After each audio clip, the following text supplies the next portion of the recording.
Thank you again for joining another Superior Health Quality Alliance Roundtable conversation. My name's Kim Heft, and I'm joined with my colleagues, Janae, Jerry, and as well as our guest speakers today, we have Tony Kettner and Tracy Radke. We host these 1 hour sessions on the second and fourth Wednesday of the month. The first half is a didactic presentation, and then the remaining time will be for Q&A. Now we're going to link for the PowerPoint presentation in chat momentarily. And I'd also like you to use that chat box to share any questions, comments, anything that pops into your mind during the presentation, and we'll use that for our discussion in our Q&A. Just remember too, though, for our Q&A, we encourage you to unmute yourself to ask questions. Sometimes that's just so much easier than typing in a question. We're also going to be putting an evaluation link in chat towards the end of the presentation. It's only going to take about 1 to 2 minutes to complete, so we hope you do that too. Now, before we get started with our main presentation, Tony Kettner, a Superior Health Quality Improvement Advisor, she'd like to provide an overview of real-time medical solutions and the benefits of ownership. So we'll start with Tony first. The floor is yours, Tony. Hi, Kim. Thanks so much, everybody, and I'm glad to be here. So can we just advance to the next slide? Absolutely. Here, give me a second to get rid of something in front of my face here, and there we go. Okay. All right. So some of you may be familiar with this collaborative that Superior Health, as the QIO, has engaged in with real-time medical systems, and I'll just refer to it as real-time from here on out. We have the opportunity for up to 300 nursing homes to participate with us in this collaborative at no cost to you. So one of the things I want to do today is just spend a little bit of time talking about the benefits of the collaboration between Real-Time and Superior Health. Next slide. So this is a partnership that Superior Health, as the Quinn QIO, engaged in with Real-Time probably almost a year ago now. And it allows for up to 300 nursing homes to join the collaborative at absolutely no cost to you, and to have access to this wonderful post-acute analytics software tool that happens to integrate with your electronic health records. So it's compatible with most electronic health records. There are a few that it is not compatible with, but by and large, most of them are. And what a post-acute analytics software tool does is it's kind of a predictor of risk, so it can improve patient safety and quality of care transitions. It helps, for example, to identify residents that may be at high risk of readmission, and actually allows you to see who those residents are and to provide or engage in interventions more quickly to prevent those rehospitalizations from occurring. It also provides improved infection prevention and control surveillance so that you're able to initiate again, really timely interventions, and again, look at reducing hospitalizations that are caused by infections. It also decreases adverse events related to not only falls, but medication errors for high-risk residents. And it's got a great tool that they use that identifies residents according to risk as high, medium, and low risk. And then it also correlates those to their advanced care planning, so that you're really able to kind of take a look at those residents who are at high risk for rehospitalizations. And then again, as I indicated earlier, get some interventions going there to prevent that from happening on a more real-time basis than waiting for something to happen and then kind of reacting, and they have to be transferred out to the hospital.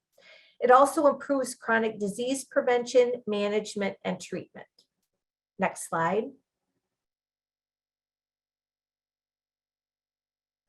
So some of the benefits of participating, as I indicated, you're able to identify and quickly monitor these high-risk residents.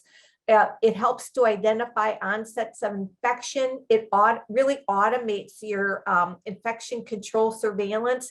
It's got some wonderful antibiotic stewardship tools. You can drill down in terms of infection prevention and control reports to specific residents, to specific units. So it really is a wonderful tool, and the infection preventionists that are using it are finding that it's really helping them improve their efficiency because they can print out the report from real time and, go ahead and then begin to do whatever it is they need to do in terms of intervention, whether that's implementing some hand hygiene audits or re-educating on something to prevent those infections from occurring. One of the also the important things that it does is unlike when you're submitting, after you've submitted an MDS and then you go back and you can sort of look to see what triggers, real time actually offers you the opportunity to look at an MDS-like report that identifies any coding errors before you actually submit the MDS. So again, very beneficial. It also allows you to look at nursing assistants, for example, to make sure that they're coding accurately for some of those ADL activities. It overall improves resident outcomes. It really enables a proactive quality assurance and performance improvement approach to all of those important quality measures.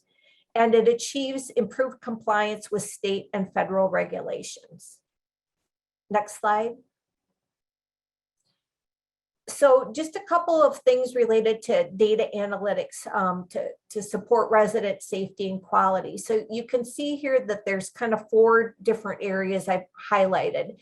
One of those is identifying safe medication management. So we all know that there's some really high risk medications such as opioids, anticoagulants, hypoglycemics, those antipsychotics. So it allows you to get information, analytics about those to support better outcomes.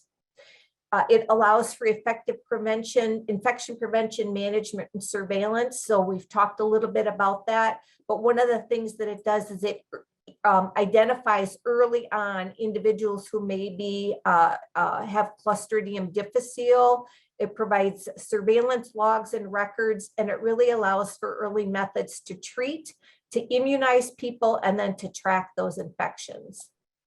We've already mentioned reducing preventable hospital admissions, and those can be because of an infection that might be brewing. And what happens in real time is they establish a baseline for each resident, and every day on an ongoing basis, information is being drawn from your electronic health record into real time, and it's always comparing that information to the resident's baseline. So real time is really able to kind of look up, capture those small kinds of things that might be happening, like changes in a temperature or a pulse or a blood pressure, and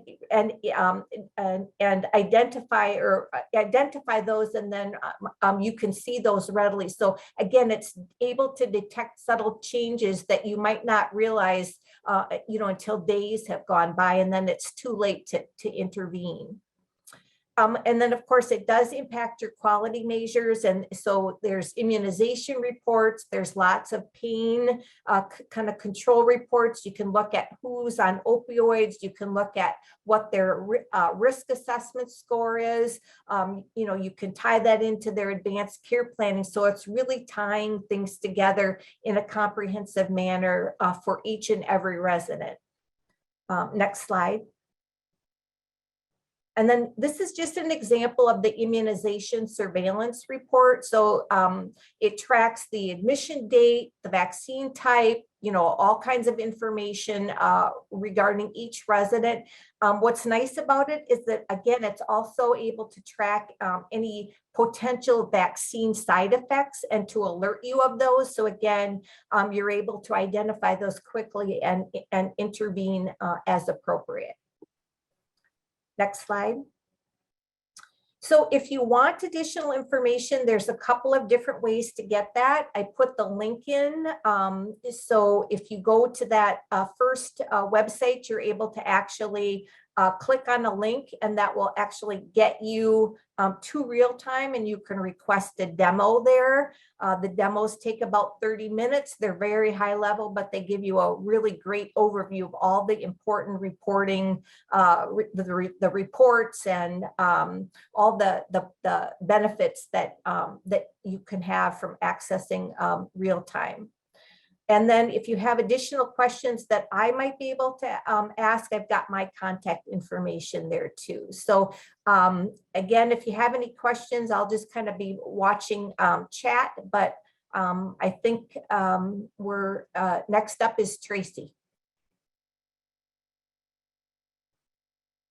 Well, before Tracy gets started, and she's going to be presenting on leading change today, which is a very exciting topic. It kind of goes, it links to what we just talked about a couple weeks ago when we had our speaker talking about culture change and staffing. So this is just perfect timing. Before she gets started though, because I know sometimes we run out of time, I just want to mention that our next roundtable is August 9th, and we're going to be welcoming back Professor Claudia Drossel, and she's going to be doing part 2 of her behavioral management series. So I hope you tune in for that. So anyways, let's get started with Tracy. Go ahead, Tracy, the floor is yours. Okay, well, I want to kick us off with a few polling questions, but my name is Tracy Radke. I work for the Minnesota Hospital Association. We are a member of Superior Health. I'm a quality improvement advisor. I've worked with nursing homes and now more focused on critical access in rural hospitals. So with that, if we can kick off the first of our polling questions. Oh, Okay, I'm jumping. Am I jumping ahead? Yes, I think. Okay, let's go. What doesn't matter? Do you want me to do the polling questions first, and then we can go back to the objectives? Yep, Sure. Here we go. Here we go. So according to Harvard Business Review, leadership is often the biggest source of resistance to change.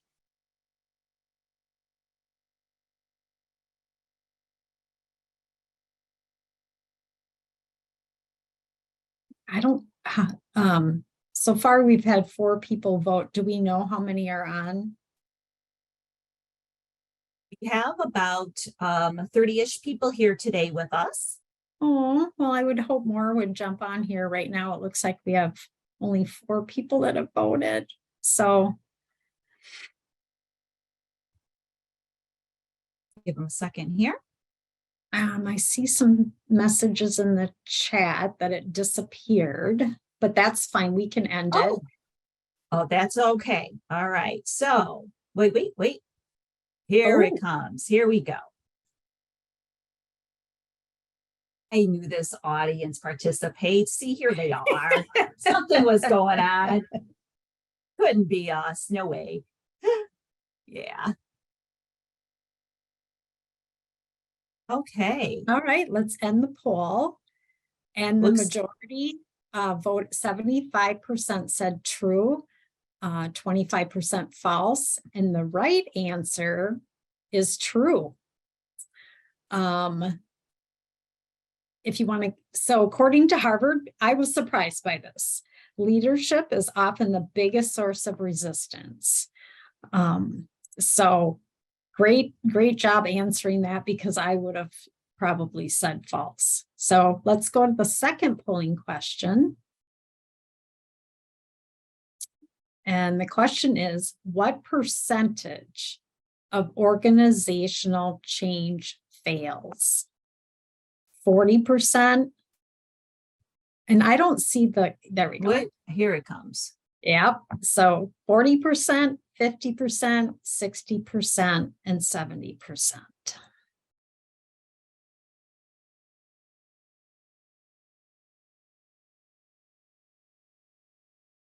And strong.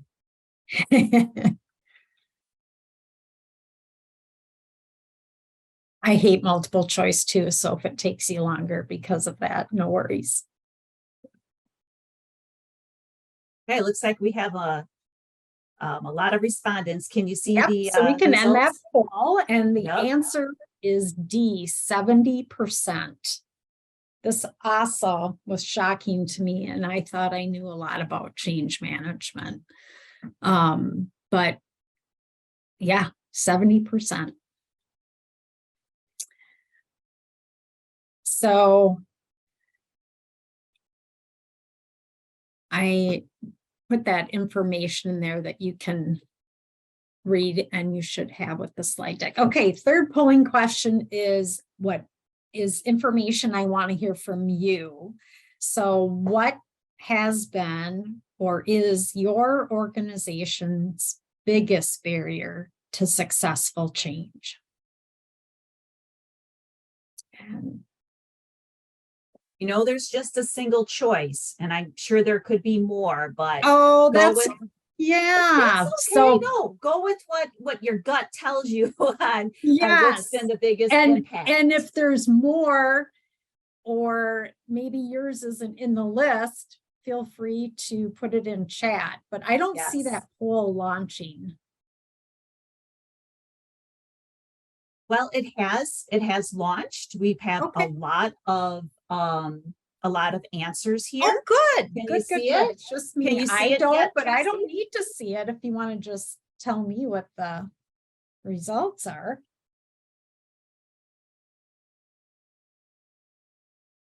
Oh, wow. There you go. Did it come in now for you? Yes, it did. So the top are resources and followed by culture, then employee resistance. Great. Change fatigue. That one, I mean, when we went through the pandemic, and hopefully we're out of it now, there was constant change. So if we had done this poll maybe a year ago, fatigue probably would have been number one. Okay. So today, I have a lot of information, and I'll skim through some of it because you have the slide deck, you have the resources, but I felt it was important to put this information together. So now let's go to the objectives for today. Okay. So discuss how people and organizations process change, learn the different models of change, and discuss best practice keys and strategies to successfully implement change. So we are people, and as people, we are, especially women, we are emotional. So individuals and groups are going to experience change differently. They have different views, different expectations. They look through different lenses. There's always going to be some fear. Is my job in jeopardy? Is the company going to survive this change? There's uncertainty because any change means, what does that future now look like? There's insecurity. Am I going to be able to learn the new process or learn the new machine, technology? And then employees, of course, that have been there the longest usually are the most resistant to change because they are so involved and invested in the way things are right now. Okay, next slide. So it says there's a fifth stage, but it's really only four. So the first one is shock. So there's anger, acceptance, and then finally commitment. So there's denial or refusal. We don't want to accept that change. And then once it sinks in, then we start to eventually, the more we learn about it, the more we accept it. And then hopefully, if we've done our jobs right as leaders, we get them committed by the end. Next slide. Our job is helping them deal with change. And I think we tend to get, at least myself, sometimes get too caught up in the technical side of things. How are we, when are we going to implement this, and how do we work it into, how do we fit it in workflow, and how does that impact our education and onboarding? So there's all these pieces, but we have to remember the emotional side of it and help people go through that change. So empathy or emotional intelligence, making sure they understand the why. Communicate. We want to remove any obstacles so that there's the path of least resistance, and we want to reward and make it visible that we're rewarding people that are moving forward and accepting the change. Generating short-term wins. This is because we don't want people to get discouraged. If a project can take 6 months at a minimum, we don't want to wait that long to recognize the good things they're doing. And then the last part, improving resilience. And I don't need to tell any of you about this because going through the pandemic, we have learned plenty. Next slide. So empathy. Empathetic leaders are really crucial to the success of change. And it's because we are humans and we are emotional and we're all different. Empathetic leaders are going to encourage that risk taking.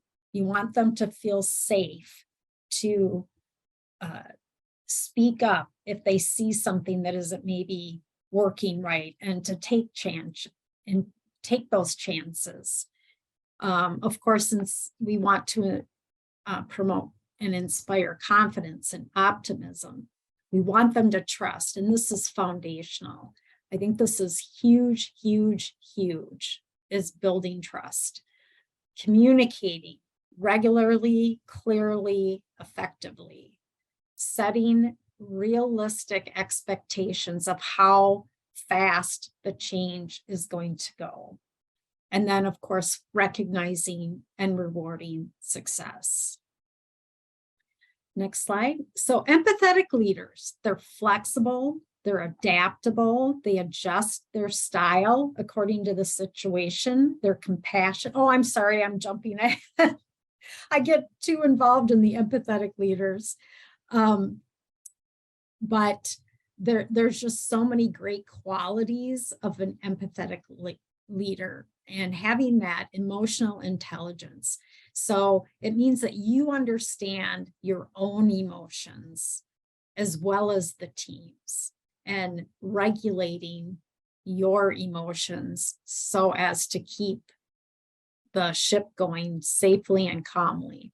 And then, of course, empathy. Next is creating that compelling why. I'm a person who I want to know. And I'm probably, as a child, it was always why? Because I want to understand it. And we have to remember that they're not in the same place as we are. We've had meetings, discussions that our staff and employees are not privy to. So we want to help lead them through how we got to where we are. What is the problem? And of course, you want to discuss what are the pros and cons. We've thought of this way and that way, and this is how we came up with this one. It has the least problems and least roadblocks to getting done. And then making sure that we express what that outcome looks like, what we are expecting. Next slide.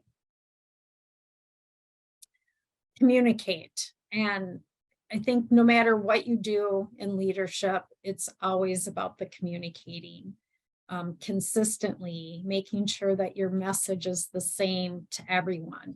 But you want to make sure that you are letting people know exactly what's happening.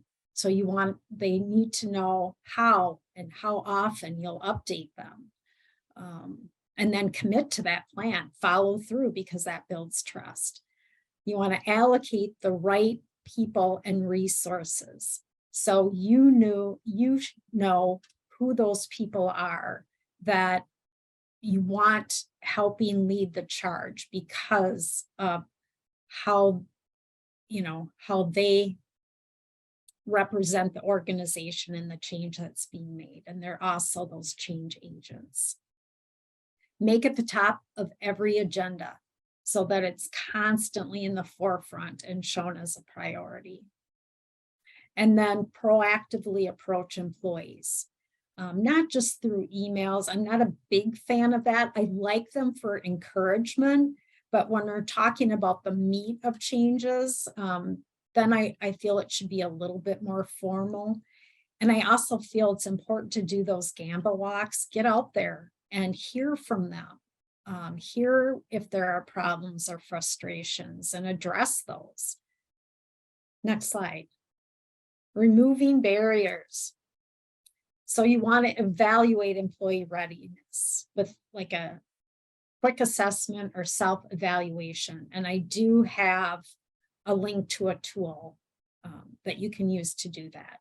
Make sure that the process is clearly established, coupled with proper training and coaching.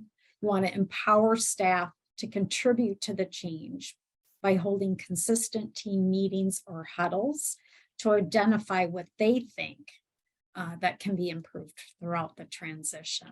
Next slide.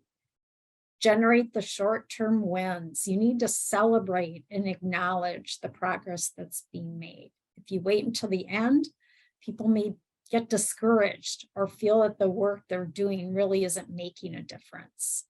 So link that change, create those conditions that support early successes, and recognize individuals that are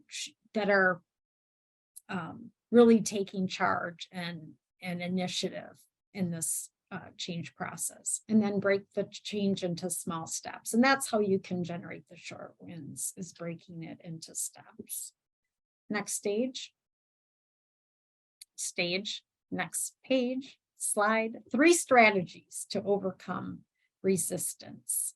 So be upfront when staff get wind of a change, rumors start to swirl, and if they're not addressed, it can really create an environment of uncertainty, and it can really affect morale. So make sure you prevent any of those rumors or half-truths from spreading.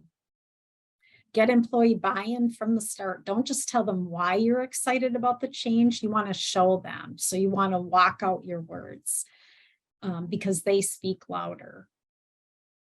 And make sure that you're legitimately excited, not just saying I'm excited. And then 3, keep employees in the loop. And again, this goes back to the communication, being authentic and transparent, encouraging them to trust you, trust the organization, and have confidence that their best interests are at heart.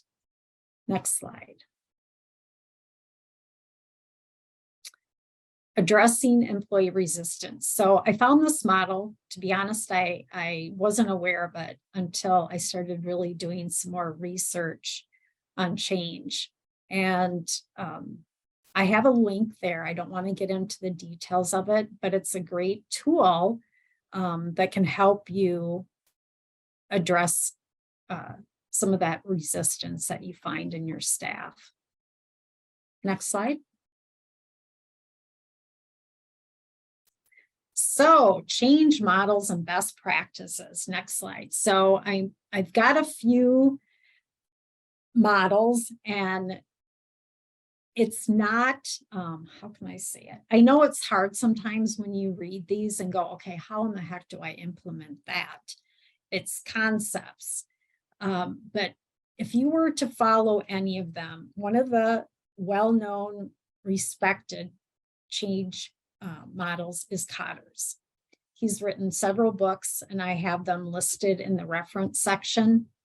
So he talks about creating the sense of urgency And what I see it as is kind of getting people to feel uncomfortable, like maybe something does need to change. I don't, so you're building that urgency. You want to shake up the status quo. We shouldn't just accept the way things are. We should always be looking to see if there's a better way. So you want to get them shocked into action. Second, building that guiding coalition. To me, this is more about the team. At least most initiatives in healthcare are through a team. And you're making sure that you have the right people. You want them to be influential and to be effective leaders. So you want to get the right people, the right place, with the right process. You want to make sure they're diverse so that you have everybody's perspective. So a lot of times they'll be interdisciplinary so that you are covering your bases on how this will impact other departments. Form a strategic vision. This is I think for me, the hardest part, because a vision, it's a picture and it can be told through a story. We talk about mission and vision, but sometimes it's seen as fluff. So I think that what you do here is you want to communicate the change through either a powerful story or connect it with other aspects of their work and include it in performance reviews and training. Handle those concerns honestly. But to me, this is one of the tough areas that I have is, how do I clearly project that vision? Fourth is enlist a volunteer army. These are your change agents. They're out there promoting it and encouraging others to get on board and join in. This army can help communicate the strategy and the initiatives throughout your organization. So you want to communicate the plan and then get them to get the buy-in. 5, enable action by removing barriers.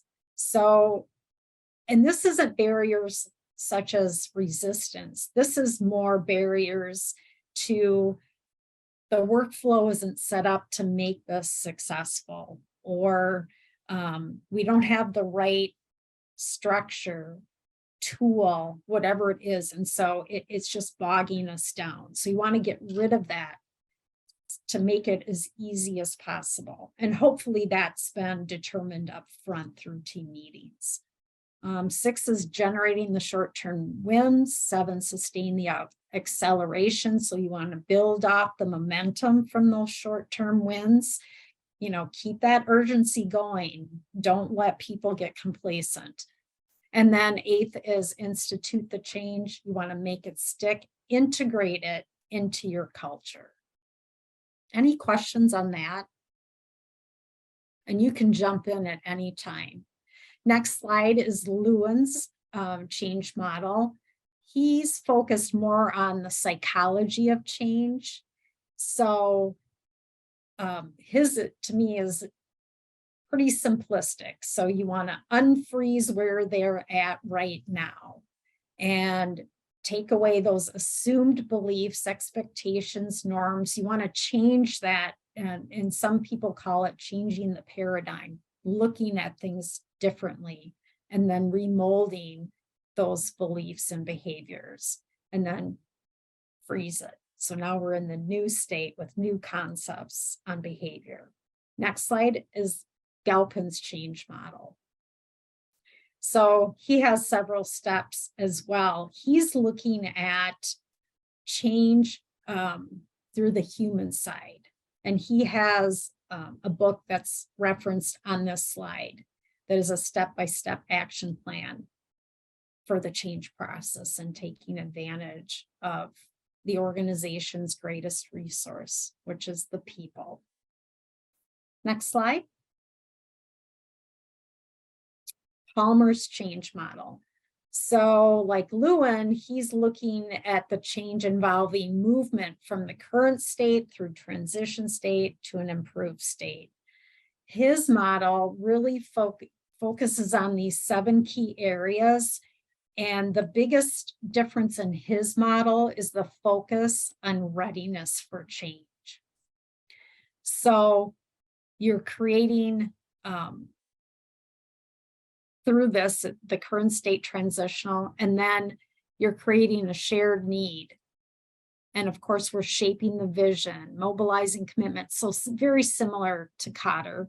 You're monitoring that progress and you want to make it stick by finishing the job. But the readiness in his model is looking at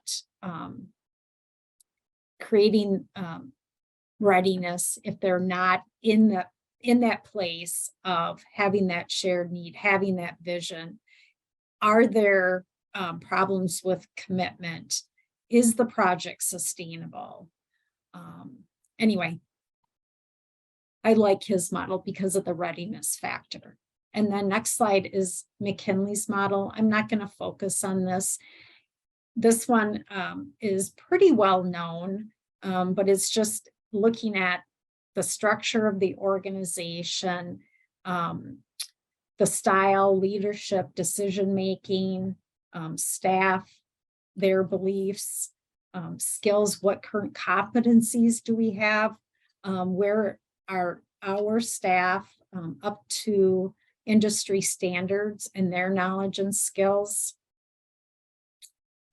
making sure that, we're back to the shared values, how employees interact with one another and what they value. So, and there's a link there to learn more. Last one is Prochaska's. And I threw this in because to me, this is really about behavioral change. When I saw this, I thought of people that are trying to quit smoking, the pre-contemplation. I know I should. And then you finally get to the page, and dieting is another good one. So those are tough.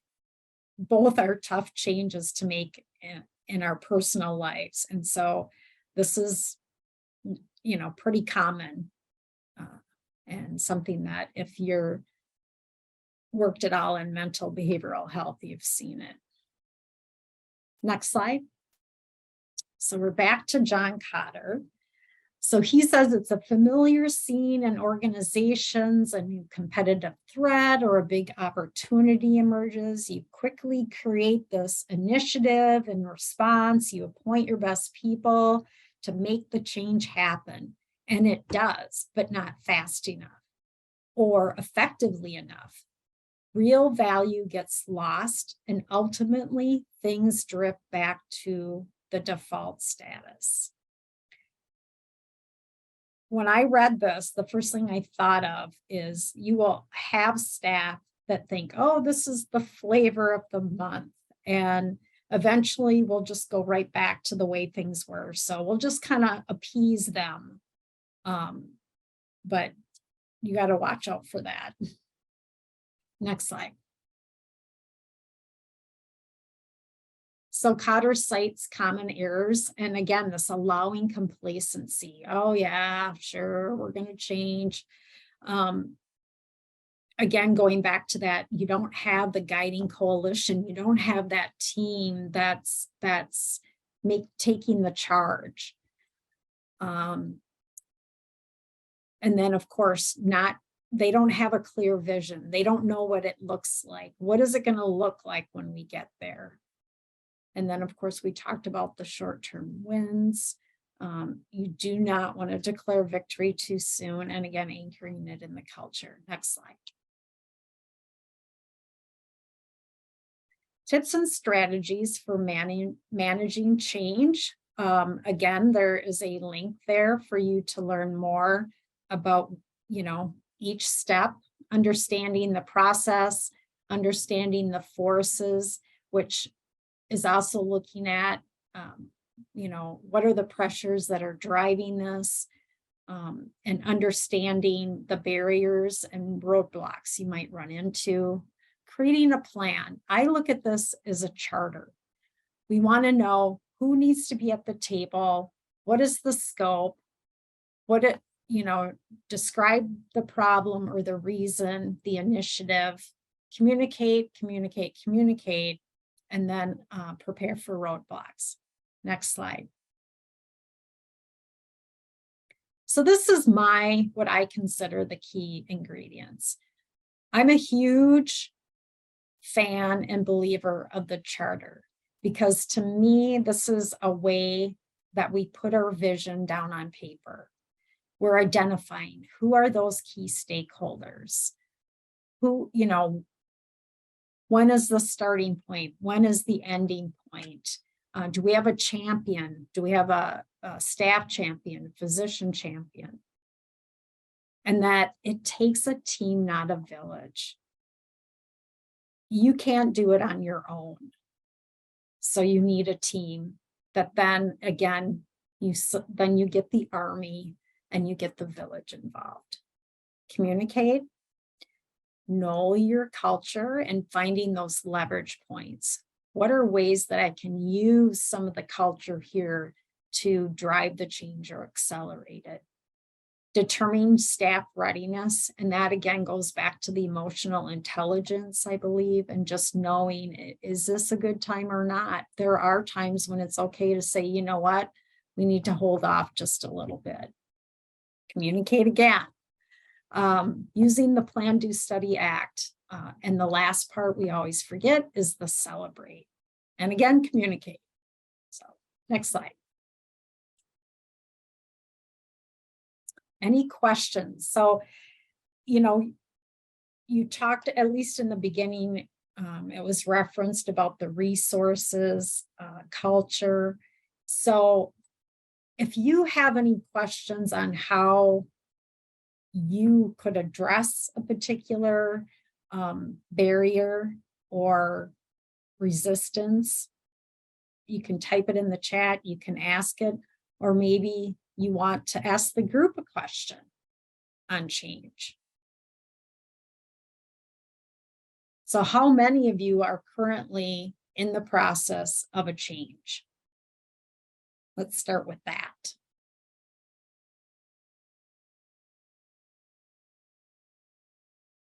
My facility is. Okay.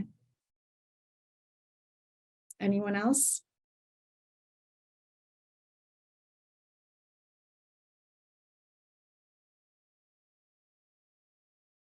So resources is a tough one.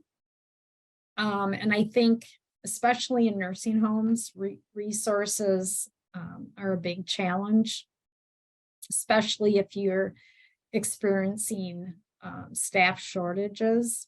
And that would be a great situation where you'd say, now is not the time. I mean, some changes we have to, right? Protecting patients and that sort of thing. But we don't want to put too much on them.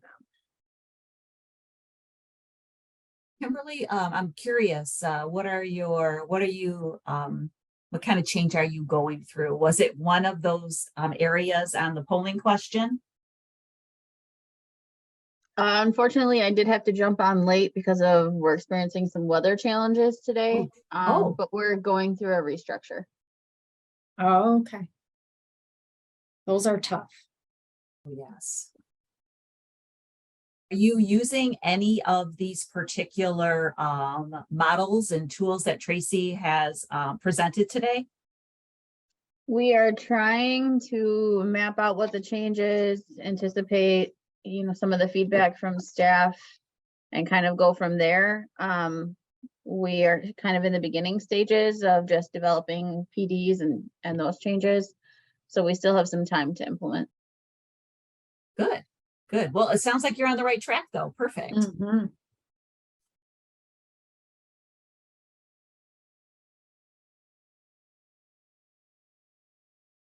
Tracy, I was writing down a few things that hit home for me when you were talking, and we personally need to know why why is key for me. When there was a change anywhere that I have worked, it doesn't even matter, it could be in my own personal life. You're probably not going to get me on board if I don't understand why we're doing this and what the outcome is, because I've been just told that this is how we do it here. But if I don't understand, and if it doesn't make sense to me, my buy-in is not going to be there. And I will probably just do it for a while and then revert to the old ways, because it's not going to stay implemented. It's just kind of funny how you said that, because I've been in that boat before. So I just wanted to mention that why is a very important factor. I'm right there with you when it comes to the why.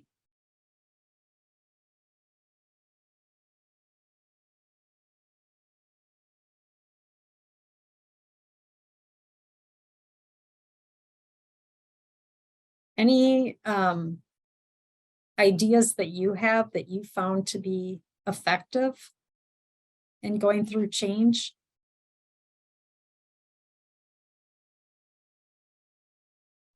Are you asking me? I'm asking you or anybody, what have you found to be effective in the success of change?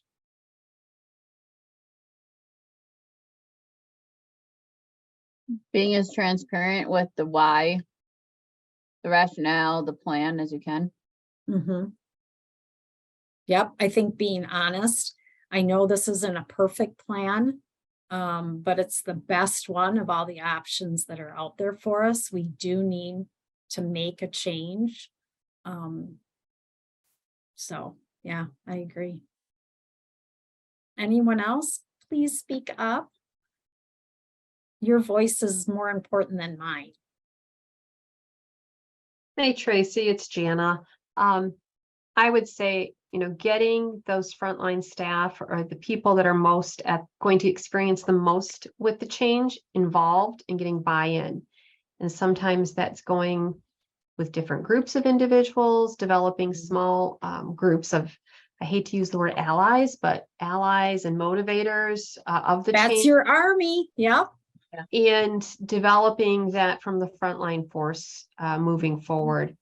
I know we experienced this when we had back probably 15 years ago, a long time ago, but we were faced with a recession and wages were not going to be increased, and having to communicate that out to staff about the options of, either we do layoffs, we take a small pay cut, or we're not going to get raises. So how do we want to do this? And involving them with those decisions, I think made it easier to swallow for the whole group rather than a top-down discussion. That's a great example. Yeah, because it's because they have a say in it. This wasn't being imposed on them. They had a voice. Allowing them to have some choice in what's going to happen to them. I know a lot of facilities right now, a lot of companies are constantly in flux, or they're in flux, they're experiencing ownership changes. And as leaders, that's incredibly hard to navigate. And having empathy, for your team, knowing how hard it is for you for the unknown, but having that empathy, but positive empathy about what the outcome could look like. Yeah, you maybe can't change the situation completely, but I'm there with you. I understand. I hear you. What can we do to make it the best outcome possible?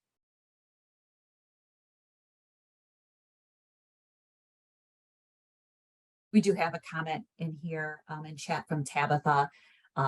She talks about including stakeholders in the process as early as possible. And if those stakeholders are your leaders or your corporate leaders, you're not going to probably get too far with your change unless they're all on board. Key people right there.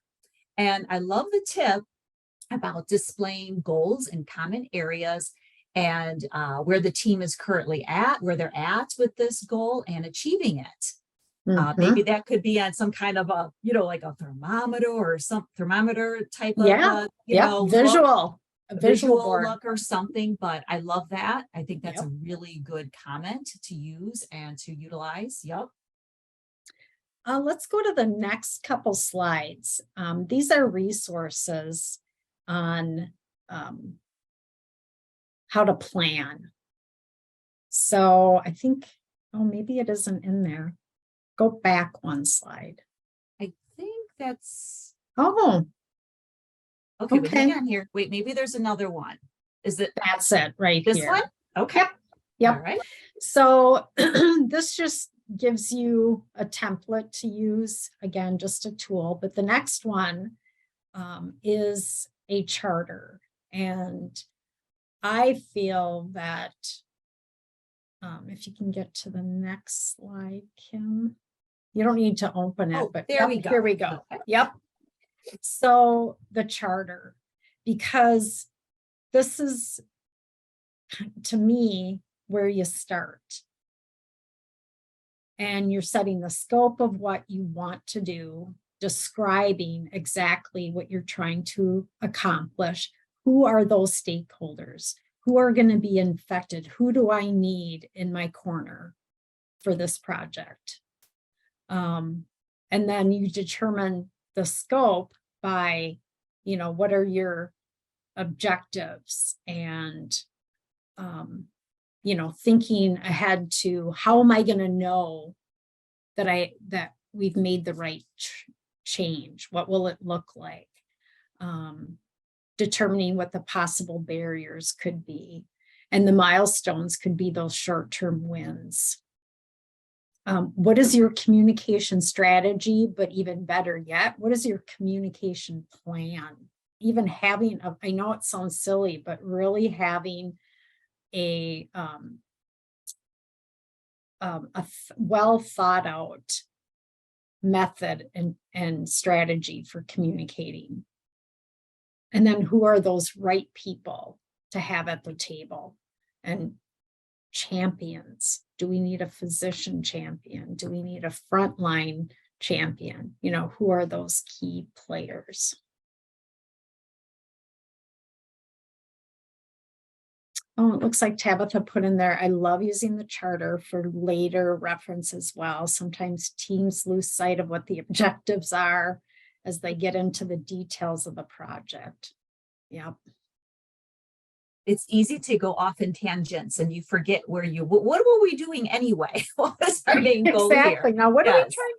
And I love the start and end date, because sometimes they can just go on and on and on. And not just that, but you don't want, we're just trying to do this one initiative or change. And it's easy for it to spread. And now we're encompassing more and more and more. And it just becomes this huge project. So just being very mindful of what the boundaries are, what we're trying, and sticking to it.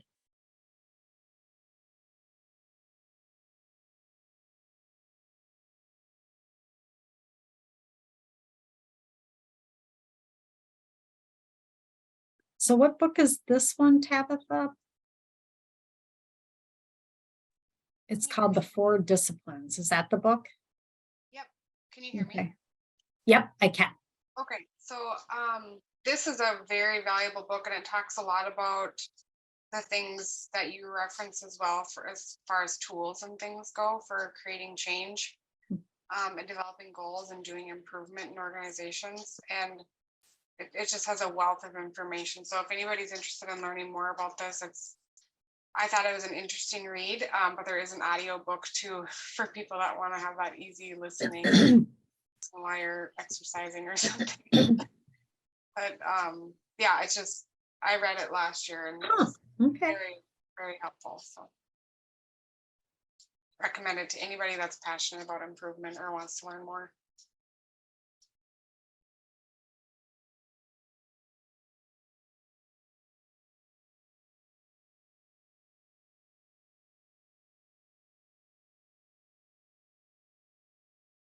Any questions, any thoughts, input? We have just a couple minutes left here, but I'd love to hear from you.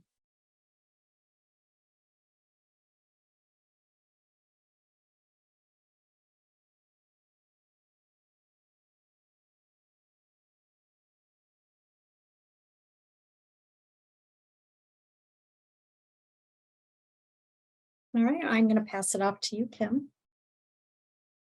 Well, Tracy, actually, I know you're passing it on to me, but was there anything though you just wanted to close with? Anything you wanted to say that just, if this audience is going to take one thing back with them to maybe implement or tell their staff about or leadership, what would that be? Oh, there's So several many. things that go through my mind, but I think it really takes an empathetic leader, especially in healthcare when there's so many women that work, because we like to be heard and we want to know that we're valued, and we need that, I guess, to motivate us. So I would say with any change project, I would make sure that you've clearly defined what you want to do, include the right people, and get out there and talk with people, you know, whether it be huddles or just making rounds, because they need to see you, and you are for them the picture of what they're trying to accomplish, right? Because you're leading it. So you need to be visible. And don't be afraid to hear negative. Well, Tracy, thank you for being here and presenting. I really appreciate this great presentation. And I also want to thank Tony Kettner for doing the real-time presentation. If you have questions for Tony, please give her send her email out to her. Same with Tracy or any of us on this QIA team here. Oh yes, again, okay, so August 8th, that is our next session. And we are going to be doing behavioral management second part. And also there was a evaluation dropped in chat just a little while ago. If you could please click on that right now before I log off and close this out, just click on it. And if you could complete that for us, it'd take about 1 minute, really appreciate it. So thank you again. Kim, I think there's a slide on Connect, Superior Connect. That's another way to communicate with us. Yes, and the Connect slide too. If you do not belong to Superior Connect, click that link. And that is, hold on here, I still have you for 2 minutes. Uh-oh. There it is, Superior Health Connect. That's our shared learning environment. You'll see all of our goal teams in there. So anything from chronic disease management to infection prevention and control, immunization. So you can learn about diabetes and sepsis and all of the HAIs with resources and do peer-to-peer interactions. Go ahead and use your phone right now. You can put that right on that QR code and join us if you haven't. Thank you for the reminder, Tracy. I appreciate that. Okay, with that being said, I hope everybody has a great afternoon and we will see you on August 9th. Thanks, everyone. Bye-bye.